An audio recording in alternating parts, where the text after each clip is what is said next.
Vatican City, May 1999. The Cardinal ordered Switters and his party to queue up single file. The garden path was narrow, he explained, and besides, it would be unseemly to approach His Holiness all in a bunch. Switters was to go first. If his weapon had not been confiscated at the last security checkpoint, he might have insisted on bringing up the rear, but now it didn't matter. Because of his disability, Switters needn't feel obliged to kneel upon reaching the throne the Cardinal had generously conceded. Switters wondered if, nevertheless, he would be expected to kiss the Pope's ring. Only way I'm smooching that ring, he thought, is if they paste a crumb of hashish on it, or else smear it with pussy juice or red-eye gravy.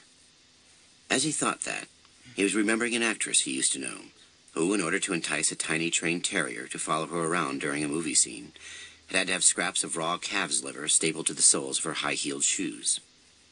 Thinking of that terrier, magnetized by meat-baited slippers, reminded him then of the old bald parrot that had waddled after its mistress in a Lima suburb many months before, and for a moment, Switters was back in Peru.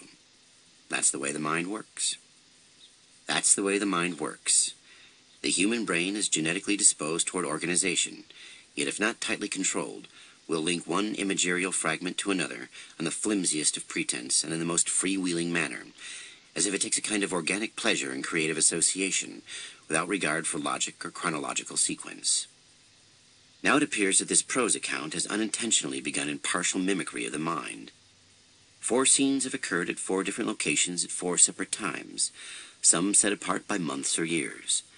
And while they do maintain chronological order and a connective element, Switters, and while the motif is a far cry from the kind of stream of consciousness technique that make Finnegan's Wake simultaneously the most realistic and the most unreadable book ever written, unreadable precisely because it is so realistic, still, alas, the preceding is probably not the way in which an effective narrative ought properly to unfold, not even in these days when the world is showing signs of awakening from its linear trance.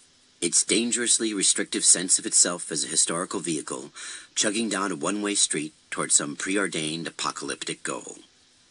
Henceforth, this account shall gather itself at an acceptable starting point. Every beginning in narration is somewhat arbitrary, and the one that follows is no exception, from which it shall then move forward in a so-called timely fashion, shunning the wantonly tangential influence of the natural mind, and stopping only occasionally to smell the adjectives or kick some ass. Since this new approach should render chapter headings, those that designate date and place, unnecessary, they will from now on be scratched. If the next chapter were to have a heading, however, it would read, Seattle, October 1997.